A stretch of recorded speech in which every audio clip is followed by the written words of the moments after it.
গৰুৰ মাংসসহ ৩জন গ্ৰেপ্তাৰ। অবৈধ গোমাংসৰ বিৰুদ্ধে আৰক্ষীৰ অভিযান। ছয়গাঁও আৰক্ষীৰ অভিযানত উদ্ধাৰ বহু পৰিমাণৰ ৰন্ধা আৰু ফ্ৰিজত থোৱা অবৈধ গোমাংসসহ ৩জন হোটেলৰ মালিক। ছয়গাঁও ঔগুৰি পথৰ ওচৰত থকা মফিদা হোটেলৰ পৰা ৰাহুল আলী, আখতাৰা হোটেলৰ পৰা আমানুল্লাহ আলী আৰু ছান হোটেলৰ পৰা জেছমিন বেগমক আটক কৰে।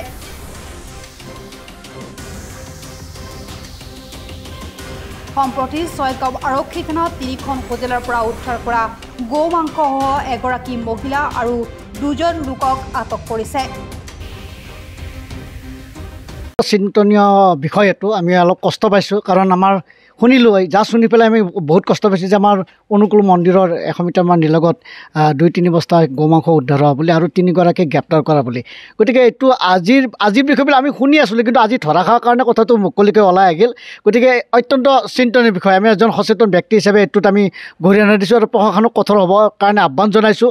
আৰু এইবিলাক জানি বুজি কৰা এটা নেটৱৰ্কে এনেকুৱা ধৰণৰ কামবিলাক কৰি থাকে। গতিকে আমি যিহেতু সৰুৰ পৰা ছয়গাঁৱত ডাঙৰ হৈছোঁ, হিন্দু ধৰ্ম আমি মিলি পেলাই আছোঁ, এনেকুৱা ধৰণৰ বস্তুবিলাকে যাতে আমাৰ ইয়াত ধৰ্মীয় উত্তেজনাটো বিয়পি নপৰে তাৰ বাবে আমি আটাইকে আহ্বান জনাইছোঁ। আৰু এনেকুৱা ধৰণৰ অবৈধ কাৰ্যবিলাকৰ বিৰুদ্ধে তাত থকা সচেতন মহলে ওলাই আহক আৰু মুকলিকৈ মাত মাতক।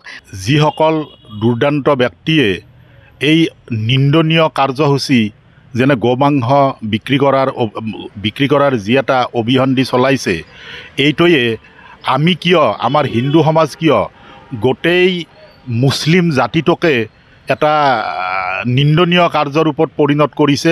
সকলোকে আমি জানো যে এই মুছলিমসকলৰ মাজতো সভ্য মানুহ বহুত আছে, সভ্য নাগৰিক বহুতো আছে, কিন্তু এইসকল লোকৰ কাৰণে গোটেই মুছলিম জাতিটোকে কলংকিত কৰি তুলিছে।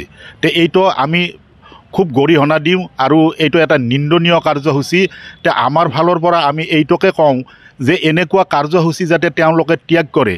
আৰু এইটো আমি শুনিব পাইছোঁ যে যিসকল লোকে এই নিন্দনীয় কাৰ্যটো কৰি আছিল তেওঁলোকক থানাৰ পৰা গ্ৰেপ্তাৰ কৰি উঠাই লৈ আহিছে। আৰু এইটো আমি অশেষ ধন্যবাদ দিছোঁ। আৰু যিসকল সচেতন ব্যক্তিয়ে এইটো দৃষ্টিগোচৰ কৰি এই কাৰ্যসূচীটোত সহায় সহযোগিতা আগবঢ়াইছে, আমি ভূয়সী প্ৰশংসা কৰিছোঁ। আৰু এনেকুৱা যাতে হ'ব নোৱাৰে তাৰ কাৰণে আমি সকলোকে সচেতন হ'বৰ কাৰণে আমি আহ্বান জনাইছোঁ। এই বিষয়টো যথেষ্টকৈ উদ্বেগজনক বিষয়। আমি বিভিন্ন সময়ত দেখি আহিছোঁ যে যোৱা বৰ্ষৰ কেবিনেটে অসম চৰকাৰে আছাম কেটল প্ৰিজাৰ্ভেশ্যন এক্ট আইন অনুসৰি অসমত বা গোমাংসৰ যিটো বেপাৰ বা গোমাংসৰ হোটেল ৰেষ্টুৰেণ্টসমূহত যি বেপাৰ, সেই বেপাৰ সম্পূৰ্ণৰূপে নিষিদ্ধ কৰিছে। আৰু বিভিন্ন সময়ত আমি দেখিছোঁ যে গো সৰবৰাহৰ ক্ষেত্ৰতো চৰকাৰে কঠোৰ আইন প্ৰণয়ন কৰিছে।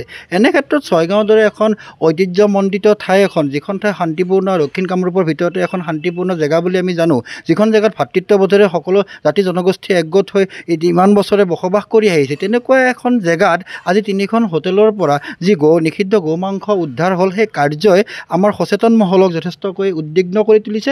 আৰু এগৰাকী সচেতন নাগৰিক হিচাপে বা এগৰাকী সনাতনী বৈদিক ধৰ্মৰ বা এগৰাকী বিশ্বাসী এগৰাকী ব্যক্তি হিচাপে এই নিতান্তই দুখজনক কথা। আৰু আমি আঘাত পাইছোঁ, যিহেতু আমি আটাইয়ে জানো যে আমি গৌমাতৃক পূজা কৰোঁ আৰু আমাৰ হিন্দু বৈদিক ধৰ্মত আমি গৌমাতৃক পূজা কৰি আহিছোঁ। আৰু তেনে স্থলত আজি ছয়গাঁৱৰ আমি দেখিছোঁ যে তাৰ কাষতে সৎসংগ বিহাৰৰ দৰে এটি মন্দিৰ এটি আছে, আৰু য'ত অনুকূল ধৰ্মৰ প্ৰাৰ্থনা কৰা হয়, তাৰ পৰা কিছু নাতি দূৰত অৱস্থিত 3খন হোটেলৰ পৰা যি গোমাংস উদ্ধাৰ কৰা হ'ল, সেই উদ্ধাৰ কৰা কাৰ্যটোৱে আমাৰ সমগ্ৰ সচেতন হিন্দু সমাজক যথেষ্ট পৰিমাণে আমাক কি কৰিছে, দুখ দিছে, কষ্ট দিছে, আমি মানসিকভাৱে আঘাত পাইছোঁ। আৰু এই ক্ষেত্ৰত মই এটা কথাই ক'ব বিচাৰিছোঁ, যিখিনি চৰকাৰী নীতি নিয়ম আইন আছে, সেই আইনখিনি মই ভাবোঁ প্ৰশাসনে সেই আইনৰ আওতাৰ ভিতৰত থাকি পেলাই ইয়াৰ বিৰুদ্ধে কঠোৰ ব্যৱস্থা গ্ৰহণ কৰিব লাগে। আৰু যিসকল ব্যৱসায়ী ইয়াৰ লগত জড়িত হৈ আছে তেওঁলোকক শাস্তি প্ৰদান কৰিব লাগে।